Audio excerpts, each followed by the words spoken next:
இந்த வாரம் வா தமிழா வாவில் ஆண் பெண் நட்பை ஆதரிப்பவர்கள் வெர்சஸ் எதிர்ப்பவர்கள். டேட்டிங் ஆப்ஸ்ல பாய் அண்ட் கேர்ள் வந்து சாட் பண்றாங்க, தென் வந்து அப்படியே ஒரு பீச் பார்க்குன்னு போறாங்க, அதுக்கப்புறம் ரிசார்ட்ல போகணும். ஸோ இந்த மாதிரி சுச்சுவேஷன்லாம் வரும்போது நாளைக்கு அந்த பொண்ணுக்கு வந்து ஃபியூச்சர்ல ஸ்பாயில் ஆகும். டேட்டிங் ஆப்ன்ற ஒருத்தங்க யூஸ் பண்றாங்கன்னா அதை ஃப்ரெண்ட்ஷிப்காக யூஸ் பண்றாங்களா? அவங்க இனிஷியல் இன்டென்ஷனே இப்போ டேட்டிங் தானே. உங்களுக்கு நண்பர்கள் இல்லையா, நீங்கள் தனிமையில் இருக்கிறீர்களா, அதுக்கான ஆப்னு சொல்லி தான் சார் அந்த ஆப்பே வருது.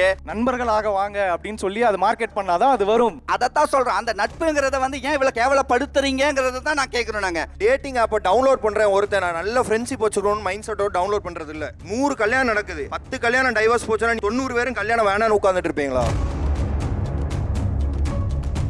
ஆச்சி மசாலா ஹோட்டல் சாம்பார் மற்றும் அனுஜ் டைல்ஸ் வழங்கும் வா தமிழா வா ஞாயிறு தோறும் காலை 10 மணிக்கு நமது கலைஞர் தொலைக்காட்சியில். இந்த 2 மெகா தொடருக்கும் இடையே கேட்கப்படும் கேள்விக்கு சரியான பதில் அனுப்பும் 50 பேருக்கு தினமும் பட்டு புடவைகள் பரிசாக வழங்கப்படும். திங்கள் முதல் சனி வரை கௌரி மற்றும் பவித்ரா மெகா தொடரை தொடர்ந்து பாருங்கள், பரிசுகளை வெல்லுங்கள்.